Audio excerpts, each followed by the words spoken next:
সম্মানিত উপস্থিতি, আমরা জানি এমন এক মুহূর্তে আমরা এখানে একত্রিত হয়েছি যেই মুহূর্তে জালেমের বিতরণ হয়েছে, যেই মুহূর্তে শুকরানা করা আমাদের উপর ওয়াজিব হয়ে গেছে।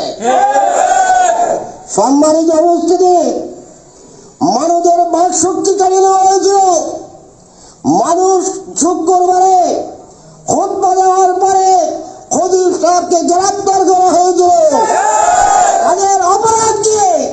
তাদের অপরাধ ছিল একটাই, তারা আল্লাহর জমিনে আল্লাহর প্রদত্ত সেই বিধানের কথা বলেছিলেন।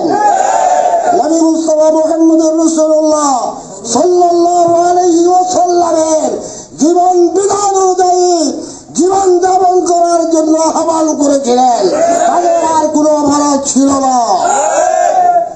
আপনারা জানেন, বড় বড় খোদাদ্রোহী, বড় বড় সেই মুরতাদের ধ্বংসের পরে প্রচুর বৃষ্টি হয়ে যায় তাদের পাপগুলোকে ধরিয়ে দেওয়ার জন্য।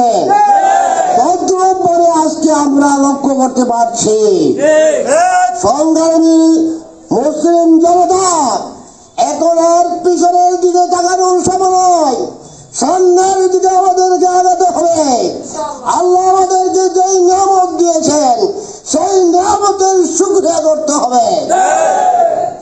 সংগ্রামী উপস্থিত জনতা, আমি বলতে চাই, আল্লাহ ইউআইয়িদু বিনাসরিহি মান ইয়াশা।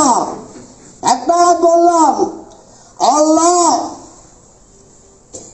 মানুষদেরকে, ইমানদার লোকদেরকে, বীর যোদ্ধাদেরকে শক্তিশালী করেন নিজ সাহায্য দ্বারা যাকে চায়। আজকে দেখুন, ইতিহাস প্রমাণ করছে বড় বড় মুরতাদদেরকে বিতরণ করার জন্য, পরাজয় করা দেওয়ার জন্য বড় কোনো জিনিস দিয়ে পরাজয় বরণ করে নাই। নমরুদকে পরাজয় করেছিল সেই লজ্জা মাথা দিয়ে। ফিরআউনকে বিতরণ করা হয়েছিল সমুদ্রের পানি দিয়ে।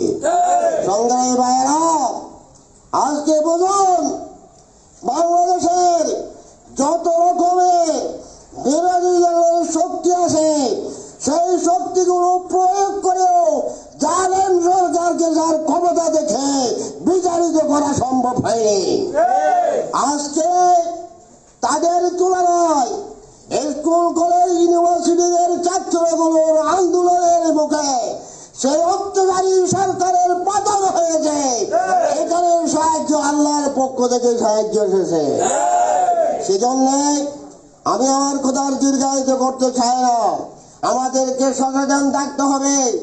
এই অপশক্তি, ইসলাম বিরোধী দুর্দান্ত সেই হত্যাকারীরা যেন এই বাংলাদেশের ক্ষমতার মস্তকে যেন আসতে না পারে। আমাদেরকে পাহারা দিতে হবে। এক একজন মুক্তিযোদ্ধা হয়ে, এক একজন ইসলামের শরীক হয়ে আমাদেরকে গ্রামে গঞ্জে মহল্লায় পাহারা দিতে হবে, দুর্গ গড়ে তুলতে হবে। না হয় আমাদের উপর আরো অনেক বড় ধরনের গজব আসতে পারে। যে গজব সেখানে লোহা যেভাবে চুম্বককে ছাড়ে না, সেইভাবে ক্ষমতার মস্তক চাটবে না।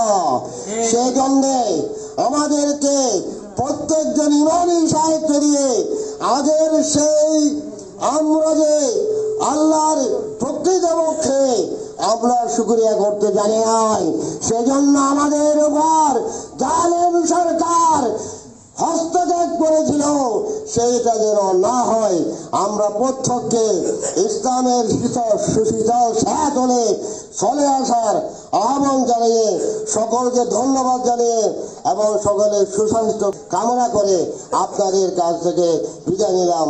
আসসালামু আলাইকুম ওয়া রাহমাতুল্লাহি ওয়া বারাকাতুহু। নারায়ে তাকবীর।